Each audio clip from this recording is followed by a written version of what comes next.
कृष्णाय वासुदेवाय हरये परमात्मने प्रणतक्लेशनाशाय गोविंदाय नमो नमः। धर्म के बारे में मैं बताने जा रहा हूँ।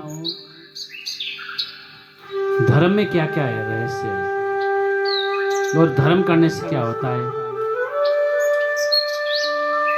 कृपा करके सुनिए। जिस पक्ष में धर्म और भगवान रहते हैं उसका सब पर बड़ा प्रभाव पड़ता है। पापी से पापी, दुष्ट से दुष्ट व्यक्ति पर भी उसका प्रभाव पड़ता है। इतना ही नहीं, पशु पक्षी, वृक्ष, लता आदि पर भी उसका प्रभाव पड़ता है। कारण कि धर्म और भगवान नित्य है। कितनी ही ऊंची ऊंची भौतिक शक्तियां क्यों न हो, वे सभी अनित्य ही है। और धर्म का पालन करने से हमारा जो अंतकरण है वो शुद्ध हो जाता है। अंतकरण शुद्ध होने से बुद्धि सात्विक बन जाती है। सात्विकी बुद्धि में क्या करना चाहिए और क्या नहीं करना चाहिए, इसका विवेक जागृत होता है। यह स्वयं परमात्मा का अंश है। जब यह शरीर के साथ तादात्म्य कर लेता है तब यह स्व को अर्थात यानी अपने आप को जो कुछ मानता है उसका कर्तव्य स्वधर्म कहलाता है। जैसे कोई अपने आप को ब्राह्मण, क्षत्रिय, वैश्य अथवा शूद्र मानता है तो अपने अपने बड़ोचित कर्तव्य का पालन करना उसका स्वधर्म है। कोई अपने को शिक्षक या नौकर मानता है तो कोई अपने को किसी का पिता या किसी का पुत्र मानता है, या पुत्र या पिता के प्रति किए जाने वाले कर्तव्यों का पालन करना उसका स्वधर्म है। धर्म का पालन करने से लोक परलोक दोनों सुधर जाते हैं।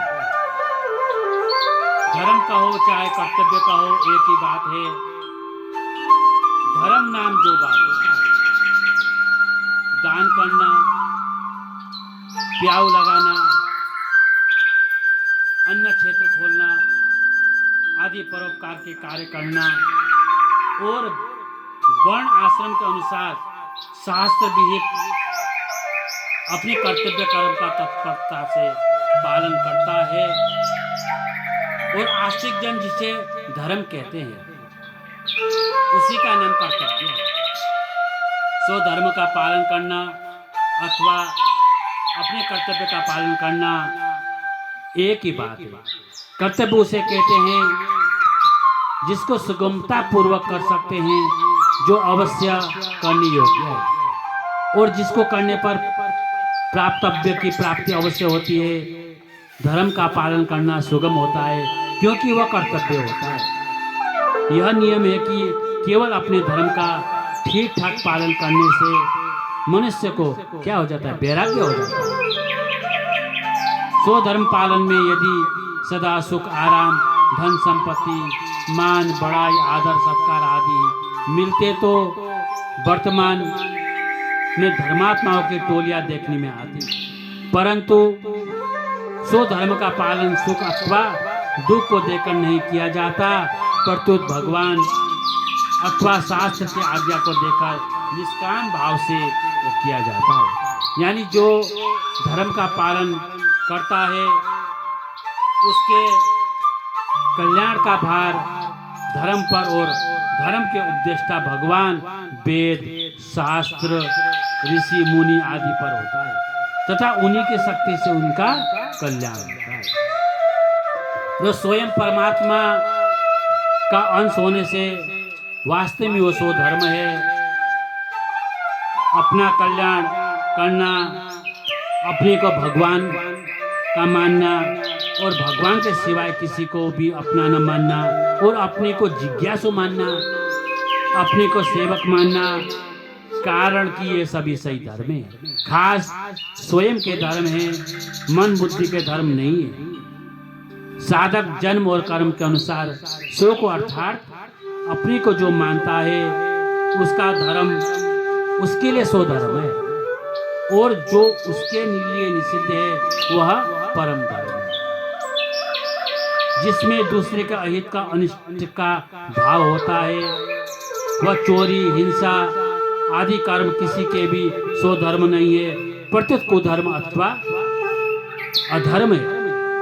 करना उस धर्म से होता है जिसमें अपने स्वार्थ तथा अभिमान का त्याग एवं दूसरे का वर्तमान में और भविष्य हित होता है। अधर्म की वृद्धि और धर्म का ह्रास होने का मुख्य कारण है नाशवान पदार्थ की ओर आकर्षण होना, और लोगों की सांसारिक भोग और संग्रह में जो जो आसक्ति बढ़ती है त्यों ही त्यों समाज में अधर्म बढ़ता है, और जो जो धर्म अधर्म बढ़ता है फिर पापाचार, कलह, विद्रोह आदि दोष बढ़ने लग जाता है, और कर्म में सकाम भाव उत्पन्न होना ही धर्म की हानि है, और अपने अपने कर्तव्य से च्युत होकर निषिद्ध आचरण करना ही अधर्म का व्युत्थान है। काम अर्थात कामना से ही सब के सब अधर्म, पाप, अन्याय आदि होते हैं। जब धर्म का ह्रास और अधर्म की वृद्धि होती है तब भगवान की आज्ञा से संत इस पृथ्वी पर आते हैं, अथवा यहीं से विशेष साधक पुरुष प्रकट हो जाते हैं और धर्म की वो स्थापना करते हैं। निष्काम भाव का उपदेश, आदेश और प्रचार ही धर्म की स्थापना है, कारण कि निष्काम भाव की कमी से और असत वस्तु को सत्ता देकर उसे महत्व देने से ही अधर्म बढ़ता है, जिससे मनुष्य दुष्ट स्वभाव वाले होते हैं।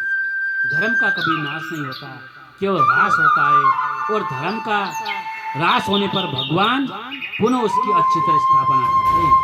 और धर्म का विधान मनुष्य के लिए ये, क्योंकि मनुष्योत्तर प्राणियों में धर्म की मर्यादा लागू ही नहीं होती। केवल धार्मिक क्रियाओं से जो धार्मिक बनता है उसके भीतर भोग और ऐश्वर्य की कामना होने से उसको भोग और ऐश्वर्य जो मिल सकते हैं वो शाश्वत शांति नहीं मिल सकती। विवाह तो हर एक पुरुष का हो सकता है, राक्षस का भी और असुर का भी, वे भी पति बन सकते हैं, परंतु वास्तव में कल्याण पति की सेवा से नहीं होता, प्रत्युत पति की सेवा करना, पति व्रत धर्म का पालन करना, ऋषि शास्त्र भगवान की आज्ञा है, इसलिए इन आज्ञा के पालन से ही कल्याण हो जाता है। जो स्त्री अपने पति के रहते पतिव्रत धर्म का पालन करती रहती है और पति की मृत्यु के बाद ब्रह्मचर्य धर्म का पालन करती है, उस विधवा की वही गति होती है जो अबल ब्रह्मचारी की। यदि धर्म का अनुष्ठान कामना का त्याग करके किया जाए तो वह अंतकरण शुद्ध करके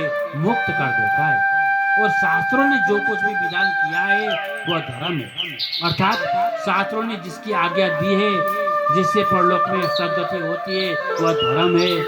वास्तव में धर्म वह है जो जीव का कल्याण कर दे, और अधर्म वह है जो जीव के बंधन में डाले।